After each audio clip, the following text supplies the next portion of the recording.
నమస్తే అండి. ఈ వీడియో సంథింగ్ స్పెషల్. నేను ఇప్పుడు మ్యూజిషియన్ వీణా శ్రీవాణి కింద ఈ వీడియో చేయట్లేదు. ఒక సీనియర్ మీడియా పర్సన్, ఒక జర్నలిస్ట్ గా ఈ వీడియో చేస్తున్నాను. బికాస్ నేను సీనియర్ మీడియా పర్సన్ అని చెప్పుకోవటానికి ఒక పర్ఫెక్ట్ ఎలిజిబుల్ పర్సన్ ని. ఎందుకంటే ఇప్పుడున్న మీడియాలో, మన తెలుగు మీడియాలో సో కాల్డ్ పెద్ద పెద్ద ఛానల్స్ లో పనిచేస్తున్న వాళ్ళందరూ నాతో పాటు ఏళ్ల తరబడి వేల ఎపిసోడ్లు చేసిన వాళ్ళు కూడా దాంట్లో ఉన్నారు. అఫ్ కోర్స్ ఆ టాపిక్ పక్కన పెడితే ఈ వీడియో చేయటానికి రీజన్ ఏంటంటే, మీడియా, మా అసోసియేషన్ కంప్లైంట్స్. ఇవాళ నాకు ఇందాక ఒక జర్నలిస్ట్, ఒక పెద్ద ఛానల్లో పనిచేసే ఆయన, నాకు ఆప్తులు, ఒక పోస్ట్ పంపించారు. పలానా సో కాల్డ్ ఆస్ట్రాలజర్ మీద ఇలా ఏదో ఎవరికో కంప్లైంట్ ఇచ్చారు. ఎందుకంటే నాగ చైతన్య సమంత గురించి ఏదో చెప్పారు అని. ఇక్కడ నేను ఒక జర్నలిస్ట్ గా మాట్లాడుతున్నాను. ఓకే, మా జర్నలిస్టుల్లోనే ఒక జర్నలిస్ట్, నా కొలీగ్ అనుకుందాం, పంపించారు. అంటే సరే, ఒక జ్యోతిష్యం చెప్పిన ఒక మనిషి మీద సో కాల్డ్ ఛానల్స్ గంటలు గంటలు మీటింగులు పెట్టేసి గంటలు గంటలు టైం స్పెండ్ చేసేసి అంత అవసరం ఏముందన్నది అర్థం కాలేదు. ఎందుకంటే మీడియా అనేది ఎంత పవర్ఫుల్ అండి. అసలు మీడియా అనేదానికి అసలు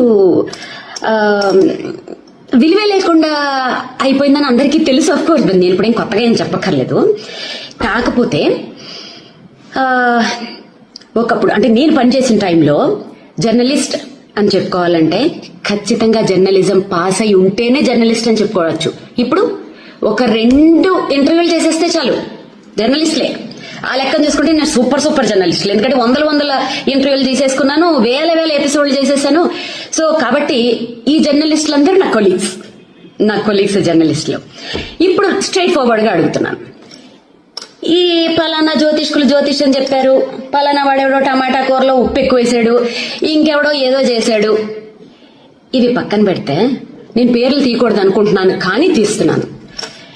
గత నెల రోజుల నుంచి ఈ సో కాల్డ్ ఛానల్స్ లో రాజ్ తరుణ్, లావణ్య, వీళ్ళిద్దరిని వీళ్ళ స్టోరీని కూర్చోపెట్టి ఛానల్స్ కి ఉన్న మినిమం నీకు రూల్స్ కూడా తెలియకుండా, ఒక బీప్ సౌండ్ లేకుండా, నువ్వు వాడితో పడుకున్నావు, నువ్వు దీంతో పడుకున్నావు, బూతులు.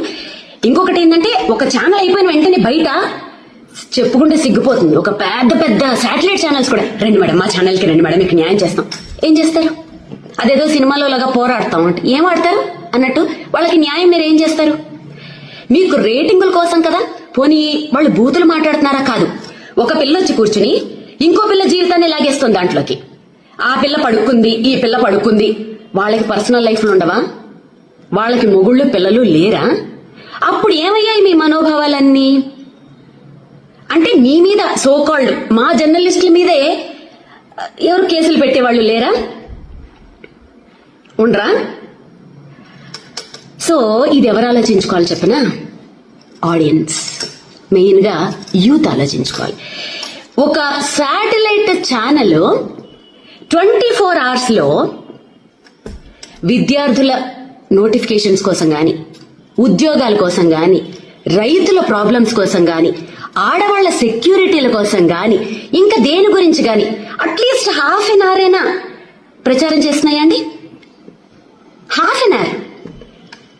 సో మీకు ఒక విషయం, దీంట్లో మీకు ఒక ఇంట్రెస్టింగ్ టాపిక్ చెప్తాను. మా జర్నలిస్టులలో, మా కొలీగ్స్ లో ఒక్క జర్నలిస్ట్ ని మీరేమన్నా అని చూడండి, తేనెటీగ మీద రాయి పడితే ఎలా ఉంటుంది తెలుసా? అలా వచ్చేస్తారు. ఆ యూనిటీ మీలో ఉండాలి. ఓకే, సో కాల్డ్ ఈ మధ్య జర్నలిస్టులు ఎలా తయారయ్యారంటే, క్వశ్చన్లు అడుగుతుంటే కూడా అది క్వశ్చన్ లాగా అనిపిస్తలేవు, నాకు ఇంట్రాగేషన్ లాగా అనిపిస్తుంది. అన్నా ఎందుకన్నా ఆ రేంజ్ లో అడగాలి? మామూలుగా అడగచ్చు కదా క్వశ్చన్లు. కొంతమంది న్యూస్ రీడింగ్స్ చదువుతుంటారు, వాళ్ళు న్యూస్ రీడ్ చేస్తున్నట్టు ఉండదు. ఫ్యాక్షన్ డైలాగులు చెప్తున్న ఫీలింగ్ వచ్చేస్తూ ఉంటుంది నాకు. సో ఇంకా ఏదైనా అసలు ఏ ఛానల్స్ అయినా ఒక సెలబ్రిటీని వదులుతుందా? అసలు నిజంగా వాస్తవానికి మాట్లాడుకుంటే ఈ సెలబ్రిటీలకు అసలు ప్రైవసీ లేకుండా చేస్తుంది ఎవరు? సోకాళ్ళు మనమే కదండి. వాళ్ళని ఒక ఎయిర్పోర్ట్లలో బతకనివ్వరు, వాళ్ళని ఒక కనీసం ఫ్యామిలీతో హోటల్కి వెళ్ళనివ్వరు, ఇంకెవరితోటన్నా వెళ్తే ఇంకా మంగళహారతే, వాళ్ళకి నచ్చిన డ్రెస్సులు వేసుకొనివ్వరు. ఎవరండి సెలబ్రిటీలకి అసలు ప్రైవసీ లేకుండా చేస్తుంది? సోకాళ్ళు మనమే కదా, మన జర్నలిస్టుల మిత్రులమే కదండి. ఏదైనా చిన్నది ఇష్యూ వస్తే అసలు ప్రూవ్ అవ్వవు, చిన్నది వస్తే చాలు. మొన్న నిహారిక అమ్మాయి చెప్తుంటే నాకే బాధేసింది. కెమెరామెన్లు వాళ్ళ పెరట్లోంచి గోడలు కూడా దూకేసి అసలు స్నానాలు చేయకుండా మొహాలు కడగకుండా 4-5 రోజులు వాళ్ళ కొంపల ముందు దేకేసి వాళ్ళ బయటల కోసం వాళ్ళు దొంగతనంగా వాళ్ళని షూట్ చేసేయడానికి. ఏ ఎందుకంత దిగజారిపోవాలి మీడియా అంటే అదే కాదు. ఆఫ్టర్ కరోనా ఏమైపోయిందంటే ప్రతి ఒక్కళ్ళకు కుటీర పరిశ్రమను పెట్టేసుకుంటున్నారు. ఆ కుటీర పరిశ్రమలు ఎంత దారుణంగా ఉంటున్నాయి అంటే, ప్రధానమంత్రి మోడీని మొదలు పెట్టుకుంటే, కొండ మీద వెంకటేశ్వర స్వామిని మొదలు పెట్టుకుంటే, ఒక జీసస్ అల్లా దేవుడు దెయ్యం ఏమీ లేదు. ఎవరిని పడితే వాడు వాడిని బూతులు తిట్టుకొని వీడి బూతులు తిట్టేసుకోను. ఇది మనకి ఆర్టికల్ 19A ఇచ్చిన ఒక వరం. ఇక్కడ ఏంటంటే జోకు, ఒకళ్ళ మీద ఒకళ్ళ కేసులు వీటి మీద ఏం పనిచేయవు.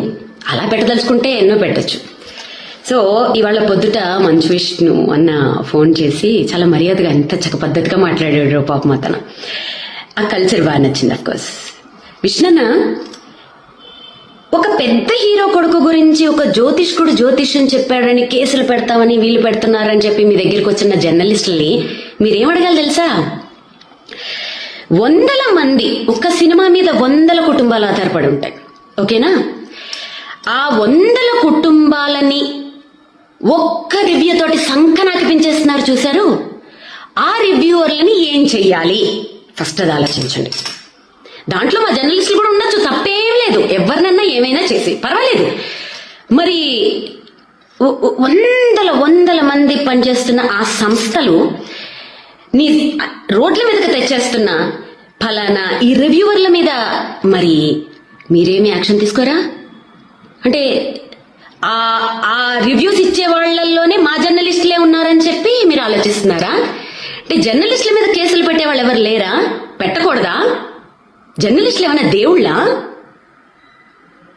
తప్పు చేస్తే ఎవరి మీద ఎవరైనా కేసులు పెట్టచ్చు. కాకపోతే ఏంటంటే గొంగళి పురుగుల్లో అన్నం తింటూ వెంట్రుకను చూసి అసహించుకున్నారట. అలా ఉంది మా జర్నలిస్టుల కథ.